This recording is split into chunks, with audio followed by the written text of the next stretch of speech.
Nah tiba-tiba di samping lemari kamar abang saya itu ada sosok wanita, rambutnya panjang, pakaiannya putih. Jadi mukanya itu ketutup sama rambut semua. Iya, lu semalam tidur sama kuntilanak, lu klonin gini kata dia. Masa gak berasa gitu. Itu ada botol minyak tawon, botol gitu. Saya bilang, abang saya itu, bang, itu apaan gitu. Oh iya, jangan-jangan ini ya yang bikin ngeganggu itu gitu. Diambil, dibuka, itu ternyata ada beberapa helai rambut. Murah banget sih bang, kontrak di situ 2 juta dalam 2 tahun. 2 juta 2 tahun.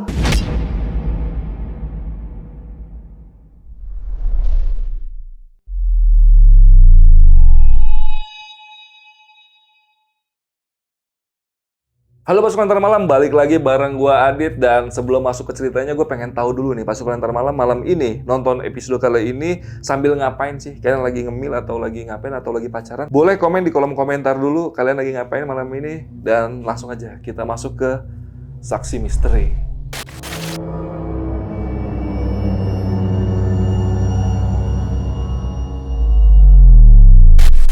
Lagi-lagi kontrakan horor. Dan malam ini kontrakan horornya itu nggak berada di wilayah Jabodetabek. Jadi kontrakan malam ini yang akan diceritakan itu adalah salah satu kontrakan yang wilayahnya itu ada di sekitaran Jawa Tengah dan perbatasan Jawa Timur, di mana narasumber ini tinggal di kontrakan tersebut bersama ayah, ibu, dan sanak saudaranya. Dan ternyata begitu mereka sekeluarga mendiami kontrakan tersebut, hal-hal mistis pun terjadi.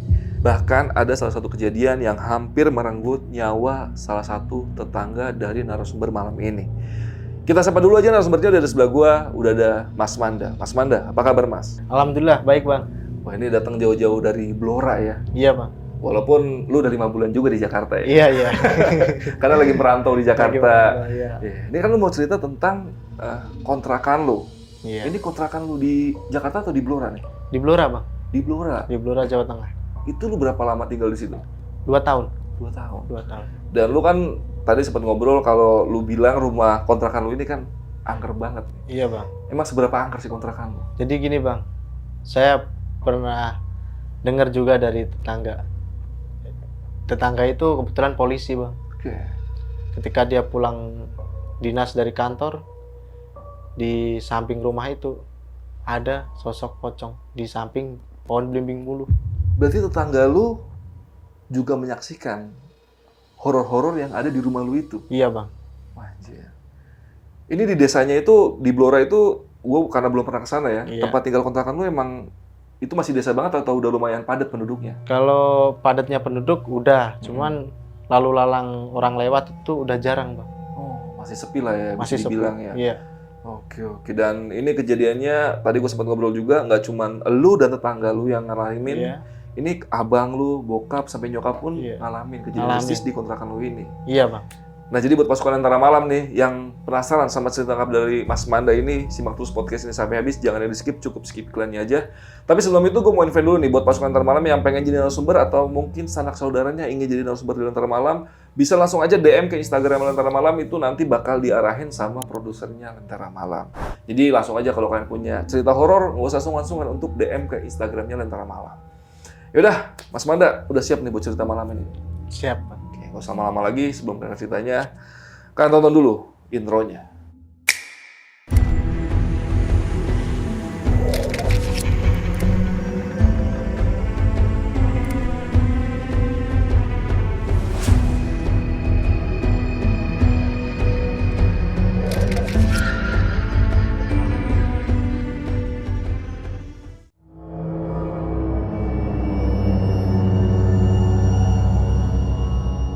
Jadi dulu saya itu tinggal di Lamongan. Nah, karena bapak saya itu kerja di Blora, akhirnya saya dan ibu saya dan kakak-kakak saya dibawa ke Blora. Nah, kebetulan saya 4 bersaudara. Jadi satu abang saya namanya Rizal, yang kedua kakak saya namanya Ayu, yang ketiga kakak saya lagi namanya Ita, yang keempat saya. Oke, lu berarti anak terakhir ya? Anak terakhir ya. Oke. Nah, ketika di Blora karena kan belum punya rumah ya, jadi terpaksa itu ngontrak dulu lah. Oke. Ngontrak 2 tahun. Nah, ketika ngontrak 2 tahun di kontrakan yang pertama, orangnya ini pengen menghuni rumah itu. Oke. Jadi terpaksa saya sama keluarga bapak saya kan nyari kontrakan baru gitu. Jadi nyari kontrakan baru, kebetulan dapat kontrakan baru masih satu RT. Oh, deket ya? Iya, deket, Oke. sekitar 100 meter. Ketika di kontrakan baru, itu saya sering mengalami kejadian mistis. Salah satu kejadian mistis yang saya alamin yaitu ketika waktu itu pada sore hari sekitar 2:30. Jadi saya melakukan boyongan kata orang Jawa. Dari rumah kontrakan lama ke kontrakan yang baru. Dari situ tetangga pada ikut bantuin kan, gotong royong lah gitu. Angkat-angkat sofa, angkat-angkat lemari gitu. TV gitu kan. Masih banyak barang-barang pribadi gitu. Nah, yang terakhir sebelum menjelang maghrib itu ada satu kejadian yang nggak bisa saya lupa sampai sekarang. Ketika bawa lemari piring, jadi lemari piring itu pintunya dari kaca, Bang. Oke. Ketika diangkat dari rumah menuju kontrakan baru, itu diangkat masuk ruang tamu, Bang. Begitu masuk ruang tamu, itu tiba-tiba angin kenceng. Wush. Nah, habis itu tiba-tiba kaca lemari pecah. Nah, pecahnya ini itu di atas, Bang.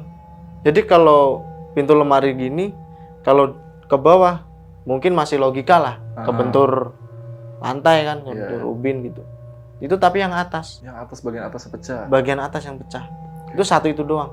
Nah, setelah itu ibu saya, ya udah nggak apa-apa, kan yang ngangkat lemari takutnya suruh ganti rugi gitu kan. Ya udah nggak apa-apa gitu. Dibersihin lah sama ibu saya. Nah, pada saat ngebersihin itu kaca-kaca itu ternyata ada batu kerikil, Bang, di tempat serpian-serpian kaca itu. Itu ada batu kerikil itu. Mungkin itu penyebab pecahnya kaca itu. Kayak ada yang lempar gitu. Kayak ada yang lempar. Padahal di situ nggak ada anak kecil, orang dewasa semua yang bantu, orang tua. Pada orang dewasa mana mungkin main iseng gitu. itu aja. Nggak mungkin lah. Kalaupun orang nggak seneng pasti dia dari awal udah nggak ikut bantuin gitu. Nah, batu kerikil itu akhirnya dibuang sama ibu saya. Di hari yang sama, ketika malam hari, saya mengalami sendiri tuh kejadian aneh. Jadi di depan kontrakan itu ada satu ruangan lah, itu dibuat kamar. Jadi itu buat kamar abang saya sebenarnya. Jadi di situ ada PS2. Jadi teman-teman dia itu pada main PS lah zaman dulu kan, masih nongkrong di situ lah. Nongkrong di situ gitu. Nah, pas malam itu sekitar jam 12, saya tuh tiba-tiba nangis, Bang. Nangis. Saya kejang, badan saya panas itu tiba-tiba itu, malam itu juga. Nah, saudara saya kebetulan dari situ ikut lihat saya kan, karena ngelihat saya kayak kondisi kayak gitu, dia kaget, tanya kan, kenapa gitu. Dia diem aja gitu. Nah, tiba-tiba di samping lemari kamar abang saya itu ada sosok wanita, rambutnya panjang, pakaiannya putih. Jadi mukanya itu ketutup sama rambut semua, Bang. Saya melihat itu, dia diem aja, saya melihat karena saking takutnya ya kan. Saya merem sambil berusaha direm-remin sama saudara saya karena kan posisi itu saya kan lagi tidur, dibantu untuk kembali tidur lagi gitu. Udah tidur gitu. Akhirnya saya tidur. Ketika sebelum tidur saya sempat penasaran itu, pengen lihat lagi. Saya coba melek, udah nggak ada itu sosok. Berarti yang lu lihat itu bisa dibilang ada sosok kuntilanak. Iya, benar. Ini baru hari pertama nih ya? Baru hari pertama. Oke. Setelah kejadian itu gimana tuh? Setelah kejadian lu ngeliat kuntilanak itu? Saya sakit, Bang, itu. Sakit Demam. Panas. Padahal sebelumnya masih kuat bantu-bantu ini. Mungkin karena capek kali ya? Iya, bisa jadi sih mungkin ya.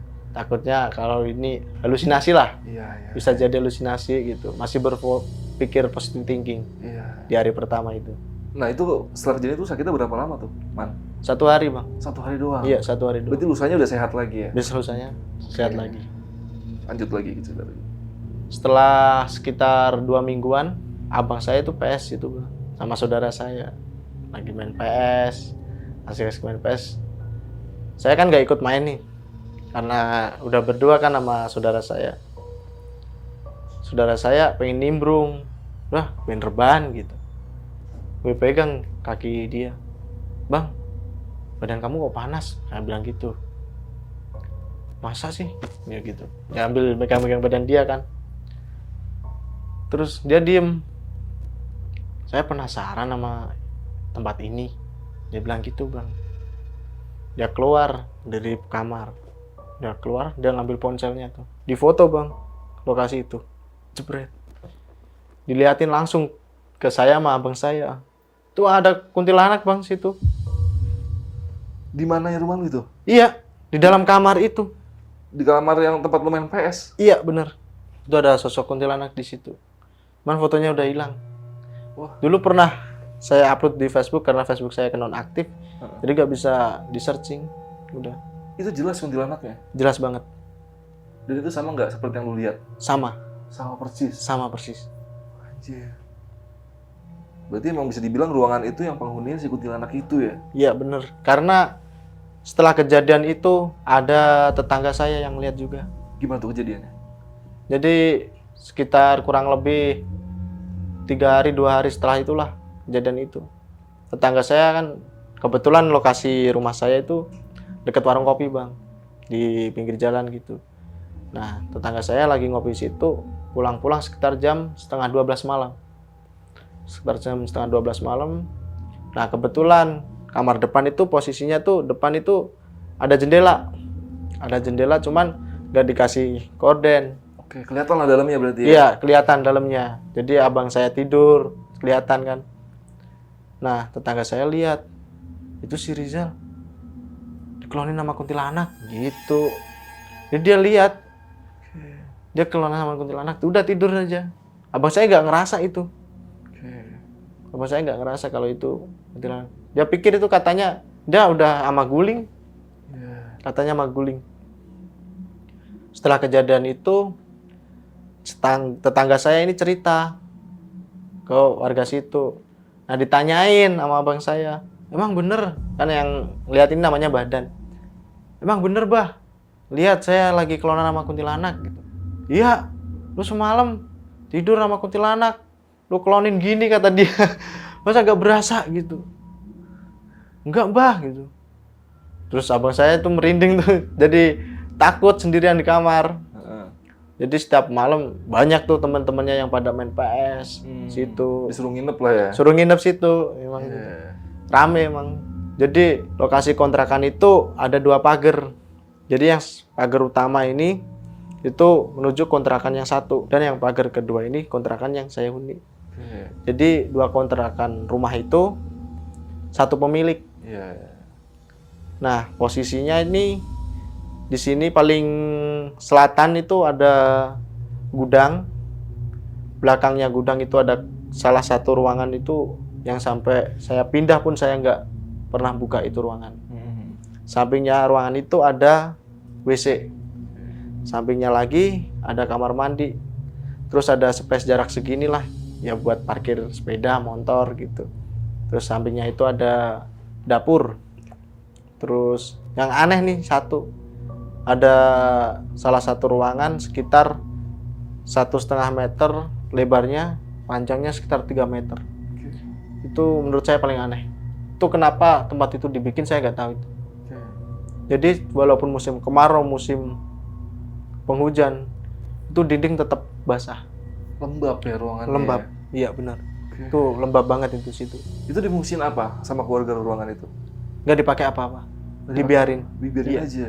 Dan di situ ada kayak space buat pintu gitu, cuman nggak ada pintunya, masih ada kayak kayu pinggir-pinggir gitu. Kusennya ya? Kusennya gitu, masih ada kusennya gitu, cuman nggak ada pintunya. Sampingnya itu ada kamar saya, terus depan TV ini, samping ini ada TV, di sini tempat tidur bapak sama ibu. Samping kamar saya itu ruangan kosong. Jadi itu di situ pernah ada kejadian di kamar itu. kamar itu pernah ada kejadian lemari nggak bisa dipindahin bang. Oke. Jadi awal cerita itu si pemilik kontrakan main ke rumah karena pengen lihat rumah kontrakan dia kan, diliatin sambil bilang, "Pak, kalau ada yang genteng-genteng bocor dibenerin Pak," gitu, bilang ke bapak saya gitu. "Oh iya ya Bu," bapak saya gitu kan. Karena murah banget sih bang kontrak di situ, 2 juta dalam 2 tahun. 2 juta 2 tahun. Iya 2 juta 2 tahun. Dari lu jelasin aja kayak rumahnya cukup besar padahal ya. Iya bang besar banget, itu buat untuk 20 orang muat sih. 2 juta 2 tahun. Di tahun 2010 di Blora itu tetap murah hitungannya. Murah bang, bapak saya bilang murah, sangat murah. Oke, lanjut lagi tuh. Apalagi obrolan mereka lagi tuh dengan orang tua lu. Nah setelah lihat genteng-genteng itu kan, masuklah ke kamar ini yang saya cerita tadi. Masuklah ke kamar kosong.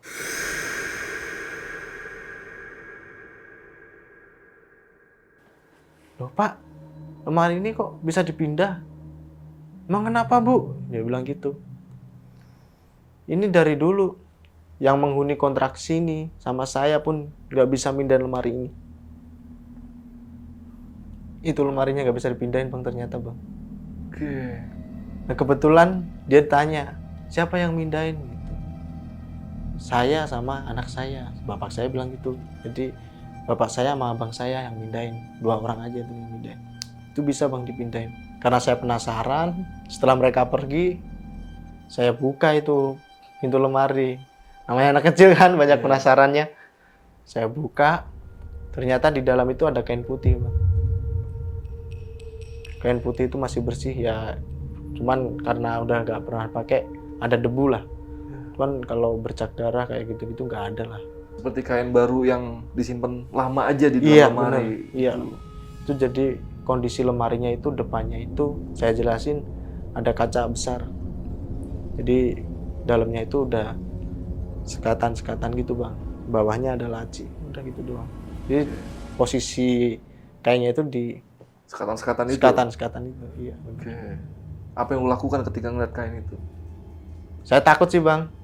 Saya pegang doang, saya lihat bolak-balik, ternyata nggak ada apa-apa. Ya udah saya tutup lagi. Oke. Karena saya takut itu. Dan ini ada salah satu kejadian bang. Jadi sekitar 1 bulan setelah saya mengalami kejadian itu ngelihat kain putih dalam lemari itu. Itu bapak saya lagi nonton bola waktu malam hari bang. Kan bapak kan kebetulan hobinya bola. Lagi nonton bola, gak lama dari itu tiba-tiba mati lampu bang. Bapak penasaran sama tetangga sebelah, apa rumah kontrakan doang yang mati lampu atau yang lainnya juga gitu. Dia keluar bang, oh iya, ngecek rumah kan, oh iya, jadi bener tetangga juga padam Mati semua berarti. Iya bener. Setelah bapak saya kembali itu bang, TV tiba-tiba nyala bang, padahal masih mati lampu. TV aja yang nyala sendiri nih. TV aja yang nyala sendiri. Itu TV nyala sendiri dengan gambar semut-semut gitu. Kayak TV nggak ada sinyal lah. Iya, TV gak ada sinyal gitu sih.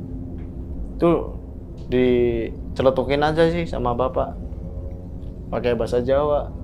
Bah, nek trae kowe ono yo tulung ono golekno rezeki, iwangi golek rezeki gitu. Apa tuh artinya? Jadi, bah kalau emang ada ini silakan bantuin cari rezeki gitu, dipercandain gitu sama bapak. Gak lama dari itu terdengar suara dari atas plafon bang, bruk, terus bapak diem. Oh iya berarti ada. Dimatiin tuh TV, dimatiin TV, udah tidur bapak. Itu kondisi berarti masih mati lampu? Masih mati lampu bang. Kondisi. Keesokan harinya malam juga bang ini bang. Kebetulan stok kerupuk lagi kosong. Biasanya kan ibu kalau ada orang jualan kerupuk dibeli gitu. Kebetulan waktu hari ini kosong.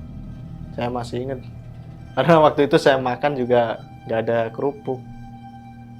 Tiba-tiba jam 2 malam bang. Jam 2 pagi lah. Itu terdengar dari belakang lemari kulkas bang. Suara krauk. Gitu. Saya penasaran. dicek ke belakang, nggak ada siapa-siapa itu Bang.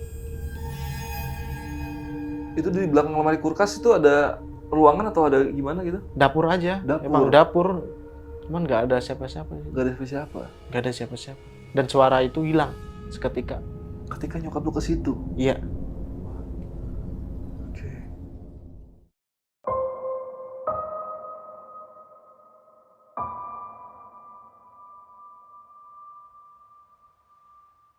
Setelah 1 minggu dari kejadian itu, ini menimpa diri saya sendiri nih.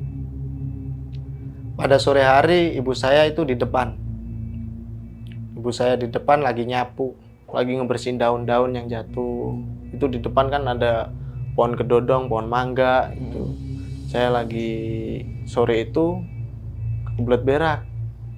Di rumah kan gak ada siapa-siapa nih. Saya sama ibu saya lagi berak, enak-enak berak gimana sih? Lagi nongkrong gitu kan, lagi nongkrong gitu.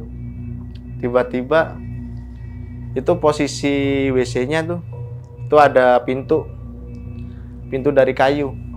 Jadi itu ada space bawahnya itu segini, sekitar 30 cm, 50 cm lah. Itu saya ngeliat Bang, tiba-tiba ada tangan keluar dari sudut kamar mandi. Itu keluar dari bawah. Itu keluar, kukunya panjang, kulitnya hitam, banyak bulu. Saya kaget ketika berak itu.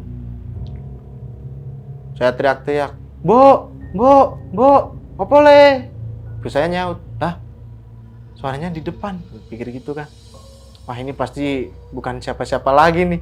Kalau bukan gituan, saya siram-siram itu Bang. Saking paniknya kan, saya siram-siram itu tangan.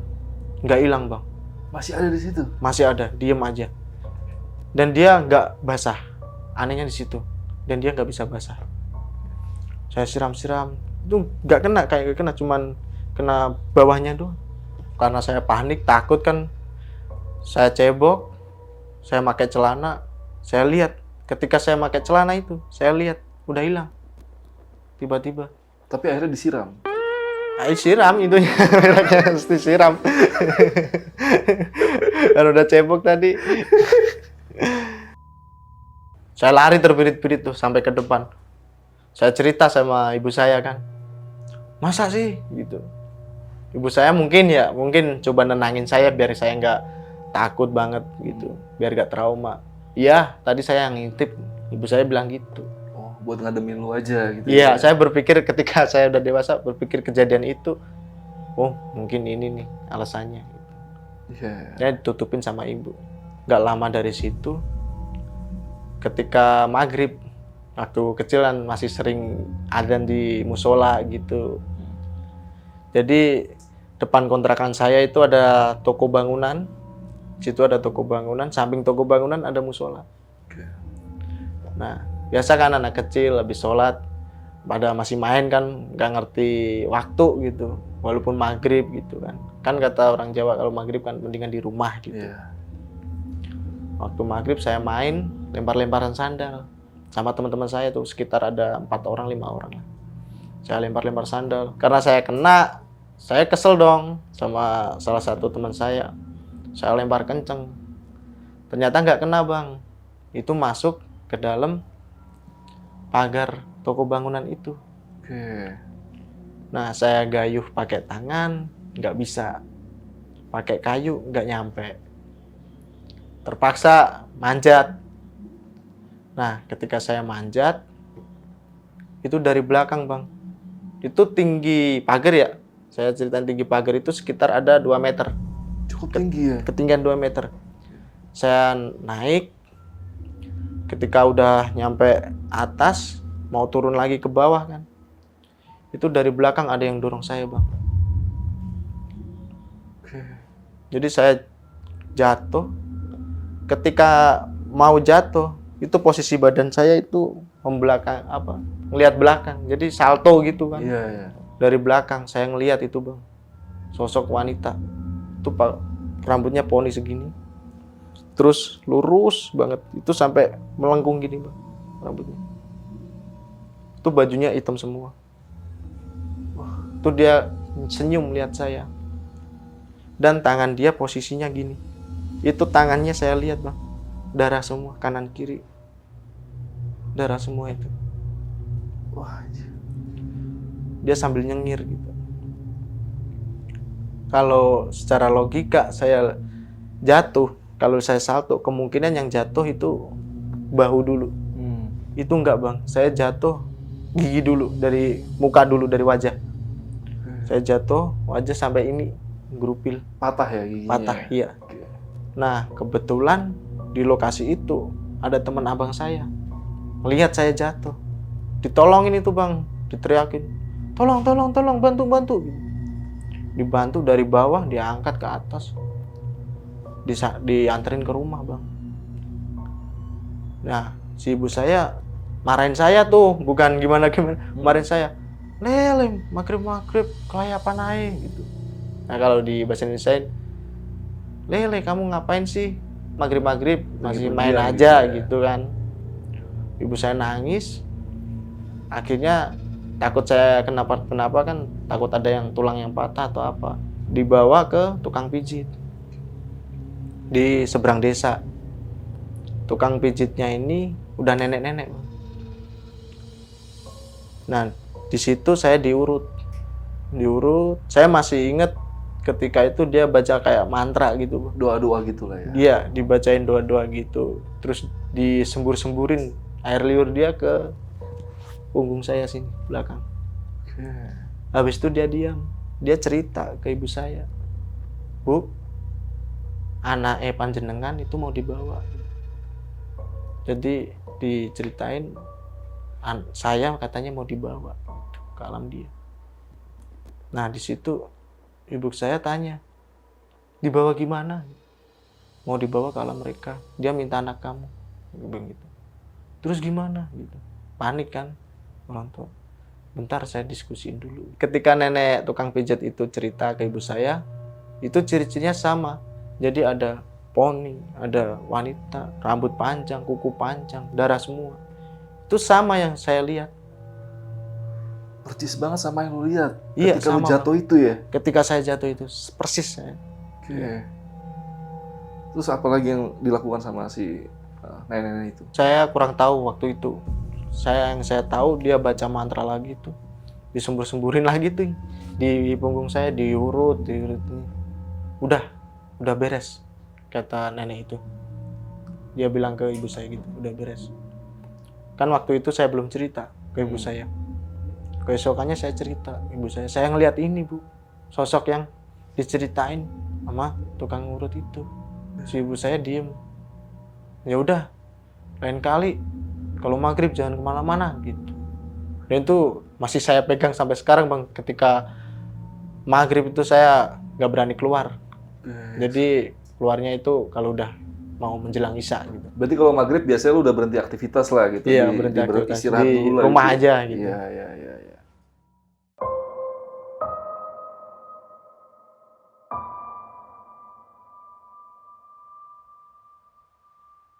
Setelah kejadian saya jatuh sekitar sebulan, kurang lebih sebulanan lah. Itu bapak saya lagi nongkrong di depan rumah itu, rumah kontrakan. Sama kakak saya, sama ibu saya. Tiba-tiba dari situ, karena udah mau maghrib ini kan, di situ lokasinya saya mau jelasin, itu tidak ada pohon beringin. Di depan cuma ada pohon kedondong, pohon mangga. Dan nggak ada pohon lagi. Di situ tiba-tiba cetak gitu. Jadi biji pohon beringin itu kena kaca jendela. Bapak saya refleks, apaan itu? Diambil, dibuang lagi bang. Balik lagi tuh bang, biji pohon beringin itu balik lagi, cetak. Balik lagi. Oh ini udah gak beres, kata bapak saya gitu. Udah gak beres ini. Akhirnya disolawatin, dibacain Al-Fatihah, dilempar itu sekencang-kencangnya. Udah bang, dari situ nggak ada kejadian itu lagi. Nggak dilempar balik lagi? Nggak dilempar balik lagi. Setelah itu keluarga berpikiran pohon kedondong itu penyebabnya mungkin gitu. Jadi berdiskusi sama pemilik rumah juga, ya udah minta ditegur aja. ditebang. Pohon kedondong itu tebang.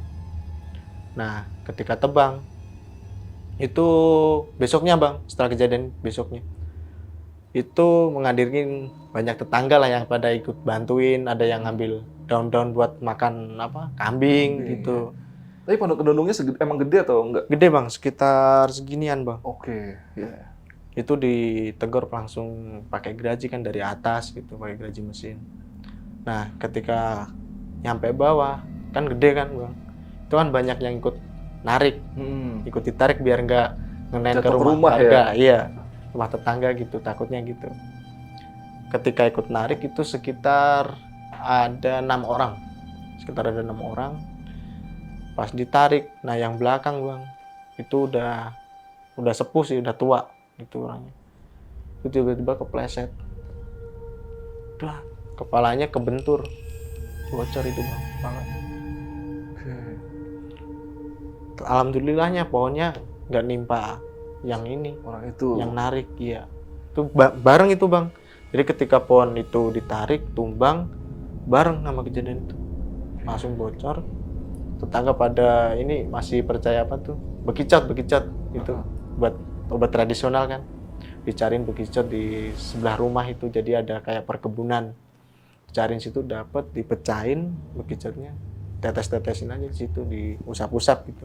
Di lukanya. Di lukanya. Akhirnya berhenti tuh darahnya. Nah yang nebang ini bang, itu kan tetangga saya juga. Ini besoknya bang habis nebang, sakit bang, sakit demam itu dia. Langsung itu sakit demam. 3 hari. 3 hari sakit demam. 3 hari sakit demam. Tanpa dibawa dokter sembuh sendiri. Setelah ditebang pohon itu, alhamdulillah bapak saya udah punya punya rezeki, dikumpulin kan duit kerjanya kan, bisa beli rumah sendiri bang. Saya beli rumah sendiri, akhirnya 2 tahun kontrak di situ udah selesai, pindah ke rumah yang baru. Nah pas pindah rumah yang baru, mungkin saya dapat salam perpisahan kali dari penunggu kontrakan itu. Itu jadi kejadiannya ketika saya pertama tinggal di tempat baru, hari pertama ketika saya pulang sholat maghrib dari musola. Itu saya jalan dari musola, kan posisinya pohon pisang, kalau banyak kan melingkar gini bang, banyak kan jadi. Itu di tengah-tengahnya bang, itu posisinya dia lagi diem situ, lagi nunduk kepalanya. Saya lihat, saya berpikir orang itu, karena posturnya udah kayak orang, cuman orang biasa gitu. Iya, cuman badannya hitam semua, nggak kelihatan gitu, cuman mata merah. Ketika dia nengok, saya kaget itu bang. Saya bisa bilang mata dia itu merah, gede bang matanya, sekitar segini, jadi 2 gini. Saya lihat bang, dia berjalan sekitar 2 atau enggak 3 langkah dari pohon pisang itu. Dia keluar dari pohon pisang itu, 2, 3. Saya nunduk bang, saya takut, saya nggak bisa gerak, nggak bisa lari itu. Saya megang pohon mahoni, saya gemeteran. Saya liatin terus itu sambil nunduk gini, udah mau lari nggak bisa. Akhirnya setelah itu tiba-tiba saya bisa jalan bang. Cuman jalan saya cepat, nggak berani jalan santai gitu. Saya jalan cepat. Saya masuk rumah berpikir lagi nih, apaan tadi ya? Masih penasaran bang itu bang. Saya ambil senter, keluar dari pintu belakang. Nah kebetulan pintu belakang ini dari kayu bang, kayu gede, sekitar ukuran 1,5 meter lawan 2,5 meter lah. Jadi kan berat, itu nggak ada angin bang. Begitu saya keluar 1 langkah dari pintu itu, tiba-tiba langsung nutup bang itu bang, pintu. Brak gitu. Saya lari kenceng-kenceng itu bang. Saya bukan lari ke belakang lagi, saya lari langsung ke depan itu. Saya nggak berani lihat lagi. Setelah kejadian itu, saya kena sakit. Jadi rada aneh juga sih. Kaki saya itu kedinginan, badan saya panas. Jadi bawahnya saya pakai selimut, pakai kaos kaki. Yang atas saya nggak pakai baju ketika sakit itu. Itu berapa lama tuh sakitnya? 3 hari. Kebetulan ketika 3 hari itu mau dicek ke dokter, kebetulan nih bang ngecek 3 dokter ke tempat prakteknya itu tutup semua bang, 3-tiganya.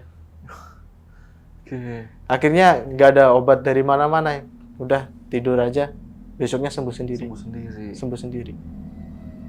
Berarti ini kejadian di hari-hari awal lu pindah ke rumah yang baru ya? Iya, rumah Setelah yang dari baru. kontrakan yang lama. Iya benar. Nah ini kan rumah kontrakan yang lama ini cukup unik lah ya, bisa dibilang ya dalam tanda kutip ya. Iya. Lu sempat nanya nggak sih sama tetangga-tetangga atau kerabat lu yang kenal sama yang punya kontrakan itu, ini kontrakannya dari dulu angker atau emang pas lu tempatin aja angker atau mungkin ada yang tahu latar belakang dari rumah itu gitu? Iya bang, jadi kebetulan kan kontrakan dulu kan pernah di Blora kan 2 kali ngontrak. Kebetulan kan 1 RT. Iya. Masih denger simpang siur lah Heeh. situ. Nah konon cerita tetangga itu bilang si pemilik melakukan pesugihan. Kenapa warga itu bisa berasumsi itu kenapa tuh katanya? Jadi dulu sebelum orang punya pagar nih, dia udah bisa bikin pagar duluan. Oh iya iya iya. Jadi bisa dibilang Orang paling kaya kaya sekampung. duluan Iya, dibanding yang kaya duluan lain. dari. Makanya mereka berpikir mungkin pesugihan. Iya. Ketika saya ngontrak itu juga masih ada peninggalan 2 jimat ini. Jadi yang masih saya bilang kan tadi cerita di awal tadi tuh, yang kayak lemari nggak bisa dipindahin, dalamnya ada kain. Kain ya. Dan yang satu itu di kamar depan bang. Oke. Jadi kamar depan itu ada ventilasi, Ya. terus di bawah jendela. Nah di ventilasi sini bang, di atasnya jendela itu ada botol minyak tawon kayak botol gitu kan. Saya bilang abang saya itu, bang itu apaan gitu. Oh iya, jangan-jangan ini ya yang bikin ngeganggu itu gitu. Diambil, dibuka, itu ternyata ada beberapa helai rambut.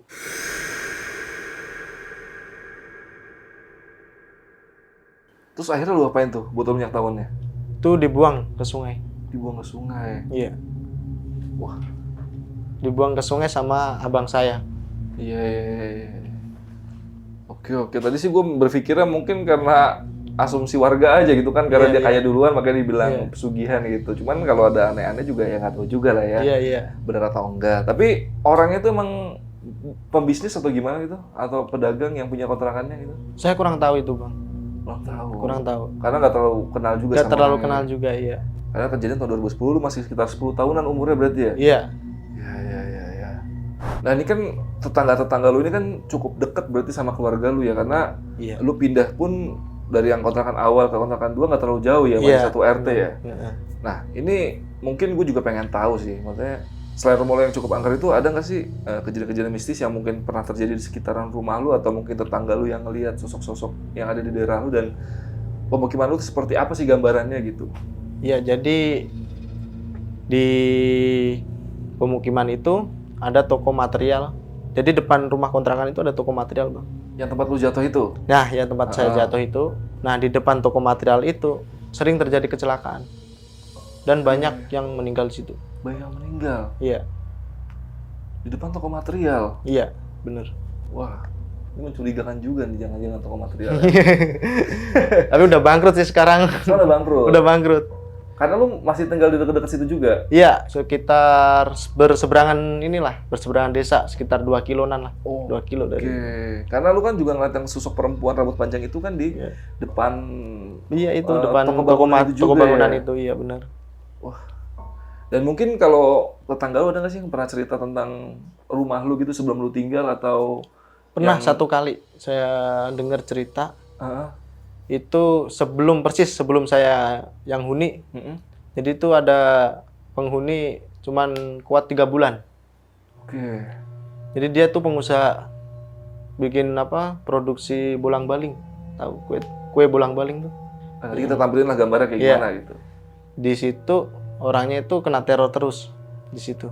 Oke. Pernah yang saya masih ingat kejadiannya, salah satunya dia motret di area gudang itu terdapat das gelundung. Das gelundung, kepala gitu. Kepala, iya, kepala. Kepala doang. Oke. Lihat kepala doang. Nah, sorry ini ada yang ketinggalan. Kepala itu pernah ikut foto sama kakak saya, cuman buktinya udah hilang karena HP saya udah hilang. Oke, masuk ke dalam foto. Iya, itu pernah sama kakak saya itu ketika selfie di depan, dia ngikut dari belakang. Wah, tapi udah nggak ada fotonya ya? Iya, udah gak ada karena HP saya hilang dulu. Iya. Ada satu lagi kejadian yang alamin sama tetangga saya ketika melihat rumah kontrakan itu. Jadi ketika dia pulang dari kantor, kebetulan dia polisi, habis maghrib dia lewat situ, dia kaget. Jadi yang tempat tinggal saya itu ada space seginian bang, samping rumahnya, sekitar seginian, sekitar 1,5 meter. Itu sampai belakang itu ada pohon belimbing wuluh, tahu kan? Yang asem itu. Iya. Nah di situ bang, di samping situ bang, dia melihat sesosok pocong itu. Itu dia berhenti karena kaget kan, kiranya kan takutnya maling. Berhenti, apaan itu putih-putih? Dilihat ternyata sosok pocong. Itu dia kabur bang, motornya ditinggal. Polisi itu kabur, motornya ditinggal, bener. Tapi kalau dari lu sendiri atau keluarga lu pernah ngeliat nggak sosok pocong tersebut di rumah? Belum pernah kalau yang pocong itu. Malah belum pernah. Malah belum pernah. Justru yang paling sering itu kunti itu. Kuntilanak. Iya. Yang awal-awal lu pindah itu ya? Iya. Oke. Pocongnya belum pernah lihat sama sekali, tapi tetangga itu yang lihat. Iya, tetangga itu yang lihat. Nah kan pada akhirnya pun lu alhamdulillah punya rezeki lebih, bokap lu waktu itu akhirnya punya rumah sendiri Iya. di daerah yang nggak beda-beda jauh lah, nggak ya cukup deket lah dari situ juga. Iya. Itu alasannya selain bokap lu punya uang, ada nggak sih kaitannya bokap lu itu pengen pindah juga karena hal-hal mistis yang terjadi di rumah itu? Gitu? Iya, mungkin salah satunya itu juga sih, karena takut membahayakan pihak keluarga juga. Iya, karena yang pas nebang pohon aja itu sempat ada yang mau celaka. Iya, bener. Oke, udah nih, thank you banget nih. Manda, lu udah share pengalaman mistis lu ketika tinggal di kontrakan lu itu, Iya, Bang. dan sekarang lu alhamdulillah udah aman-aman aja lah ya. Alhamdulillah aman-aman aja. Ya udah paling gue rasa podcast malam ini cukup segini aja. Thank you banget man sekali lagi karena lu udah nyempetin waktu lu buat mampir ke Lentera Malam. Siap. Dan thank you banget buat pasukan Lentera Malam yang udah nonton sampai detik ini. Jangan lupa untuk bantu like-nya, nggak komen nggak apa-apa, yang penting bantu like-nya aja, tinggal klik. Dan gua Adit dari Lentera Malam izin pamit dan Mas Manda izin pamit. Bye.